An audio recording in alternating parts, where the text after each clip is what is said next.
An investigation into the crash was launched by the Senate Banking Committee. It would last more than 3 years, and the 10,000 pages of testimony blackened the reputation of Wall Street. The committee's ambitious lawyer, Ferdinand Pecora, challenged the banking elite to account for their behavior. He calls these bankers to testify. And what does he learn? He learns that Charlie Mitchell of National City Corp had sold stock to his wife to avoid taxes. Richard Whitney, who had so boldly bought stock on Black Thursday, lost money of his own and began borrowing from his brother. And then when that didn't work, he began stealing from customers. He ended up in jail doing time. The most prestigious bank in America, J.P. Morgan, was also found to be far from blameless. The hearings uncovered evidence of a list that offered preferential deals on stocks to friends in high places, including a former president. Not only Morgan partners and Morgan family members, but also prominent corporate executives and even some politicians. Calvin Coolidge was on the preferred stock list, for example.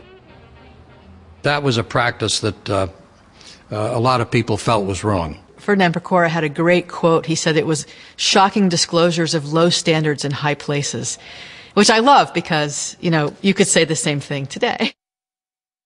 In response to public outrage at the bankers' dirty dealings, President Roosevelt set up the Securities and Exchange Commission. Its task, to clean up Wall Street. At its head, he chose a man who knew more about unethical practice than most.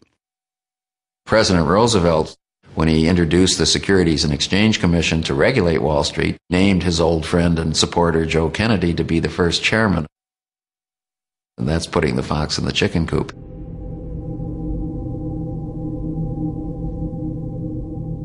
Although Roosevelt restored confidence in the banking system, the Great Depression would last until the outbreak of World War II. Then, as now, the globalized economy meant that the crash and subsequent depression rippled out across the world. In Britain, there was a slump in manufacturing, and millions lost their jobs. Germany, still suffering from defeat in the First World War, was hit even harder. So many people had their life savings destroyed during the Great Depression that it created in many countries a desire for some authoritarian government that would save them, that would rescue the economy. No doubt that crash and the Depression strengthened anti-capitalist movements.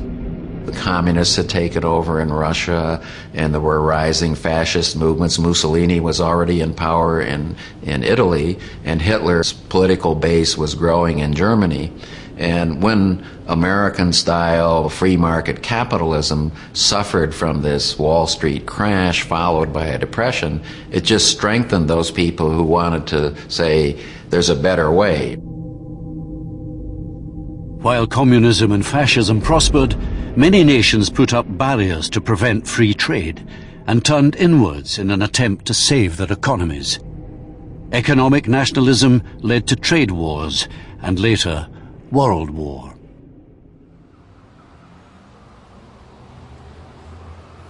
"80 years on, those who remember the bubble of the 20s and the crash that followed feel that they have seen it all before. I don't think we learned anything from it. I have found that people's memories are very short. They make the same type of leveraged commitments where they don't look at the downside risk.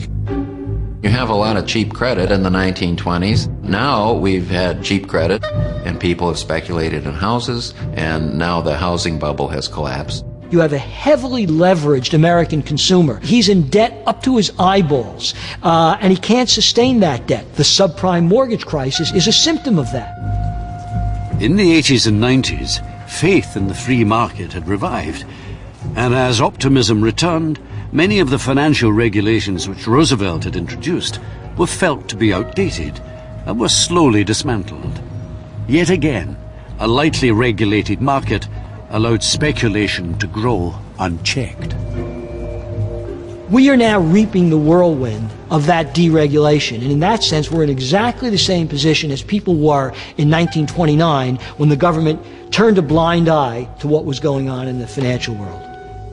What I do hope and I do think is that the government has learned its lessons and is trying to take steps that are much more active and much more aggressive than what was taken in the 30s to try and stem the pain and stem the decline.